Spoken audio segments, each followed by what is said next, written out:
In this season of your life, you will need systems. You will need systems, you will need processes, you will need a set of rules to keep your home together, to keep your business together, to keep your processes, your assignments, your task, and to be effective and efficient. I want to read a scripture to us. I want to read from Ecclesiastes. I want to read from Ecclesiastes 10 verses 7, and I read, I have seen servants on horses while princes walk on the ground like servants.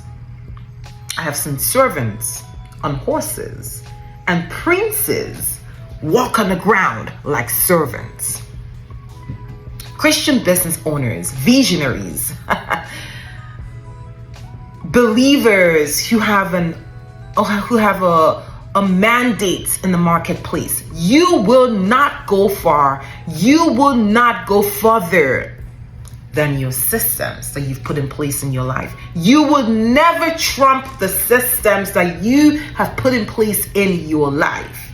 And this is why the book of Ecclesiastes 10:7 talks about servants on horses and princes walking on the ground like servants. It actually says, I have seen an evil thing on the earth. Because it's an error. It's an error, and the Message version says it's an error that can be blamed on whoever is in charge. Immaturity is given a place of prominence, while maturity is made to take a back seat. I have seen unproven upstarts riding in style, while experienced veterans are put out to pasture. That's the Message. The Amplified puts it this way. I have seen slaves riding on horses and princes walking like slaves on the ground. This is an error. This is an evil plague. This is an evil thing. This is a situationship that a lot of believers in business, a lot of Christian professionals have found themselves in. I'm a good mom, I'm a good mom, I'm a good mom. I'm a great professional and I'm excellent and I have all this task on my plate. And so I'm dropping the ball. I don't know how to fulfill the assignment that's been committed to me. I do not know how to do this thing that God has called me to do. Because I have a 9-to-5. I have a ministry. I have 3 children. I have a husband. I have relationships. I have friendships. I have things to do and people to see and places to be. Do I need more than 24 hours in a day, Eddie? How do I go about the things that God has called me to do? And so year in, year out, a lot of people leave with guilt, with regret, with thoughts such as, I wish I had more than 24 hours in a day. I wish I had a help. I wish I had a nanny. I wish I had this. I wish I had that. And we go on and on, comparing ourselves to people who we think have it easier than us.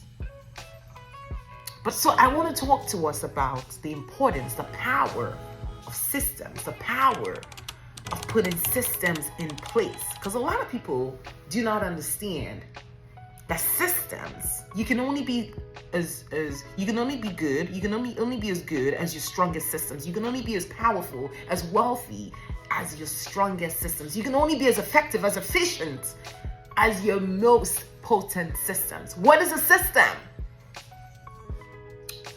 I'm going to read some fancy definitions from the dictionary, and then I'm going to tell you what I think. In over 15 years of working with entrepreneurs, what I think a system is. So this one says, a system is a set of things working together as part of a mechanism or an interconnecting network, or a set of principles or procedures according to which something is done, an organized framework or method, okay? A system is a way of working, is a way of organizing, is a way of doing something which follows a fixed plan or a set of rules. Want to hear my definition of a system? A system is an involuntary action. It's an automatic involuntary action. A system is like, I just sneezed. I didn't expect to sneeze, but I sneezed. I didn't see it coming. I didn't get a warning that I was going to sneeze 5 seconds before I sneezed. But when I sneezed, I sneezed. I had to sneeze. You don't stop a sneeze. You cannot stop a sneeze. Or some people can, but it's not something that is in our natural DNA or natural makeup to want to do. So a system is an automatic set of processes and actions that happen as a result of a trigger, okay? A trigger could be an action that we want to see in our lives, in our businesses, in our homes. As mothers, you want your children to stay off video games. You want them to spend more time studying, reading, perhaps researching, perhaps engaging in creativity and hobbies or things that elevate them, things that make them better, things that make them smarter, wiser, fill them up with wisdom. And so what do?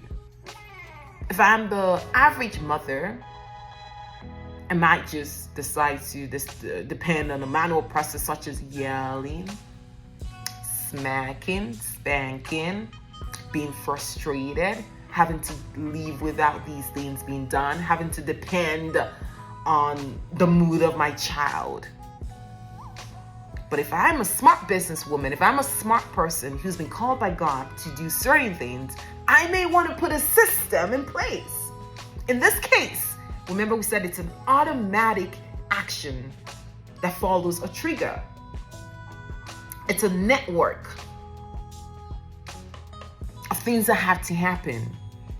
So if I was intentional, a system, for example, might look like a calendar for my son, a schedule.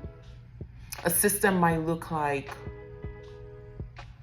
something that always is in place so that whether he's in a good mood or he's in a bad mood, when he comes back from school, he knows that we need to study some math, we need to get on the piano, we need to go to coding, we need to do certain things from Monday to Friday. Even if mommy is not watching, even if daddy is not paying attention, these things need to be done. Why? Because there's a big, bright, bold calendar that's stuck on the fridge with a schedule of activities that need to be done. So whenever I raise up my head, I'm not wondering what day of the week it is. I'm not wondering what time it is. I know that if it is Monday afternoon at 3:15, there's something supposed to be happening. I may just look at my phone to go, what's my son's schedule? What's his system? And everybody can depend on that action. The trigger is we've come back from school. The system is there is a calendar that guides all of us, that guides mom, that guides dad, that guides everybody, nanny, help, whatever, lesson teacher, tutor, instructor, to say at 3:15 on Monday afternoon, this is where this child should be. This is what they should be doing. That's what a system is. A system provides leadership. A system provides precedent. A system provides structure.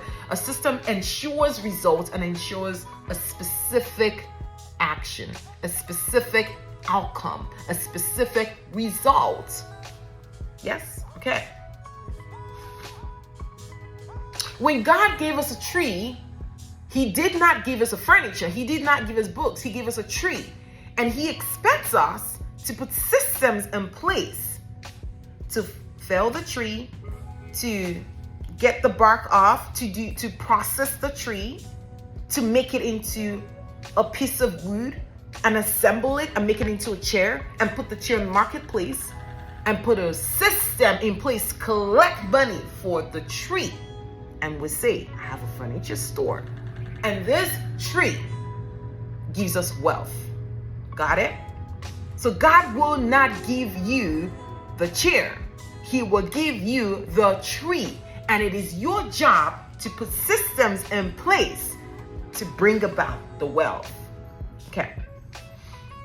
The reason why a lot of people are struggling is a lack of system, a lack of payment gateway, a lack of scheduling, a lack of automation. Are you struggling with a system for your life? Are you struggling with a system to make a certain amount?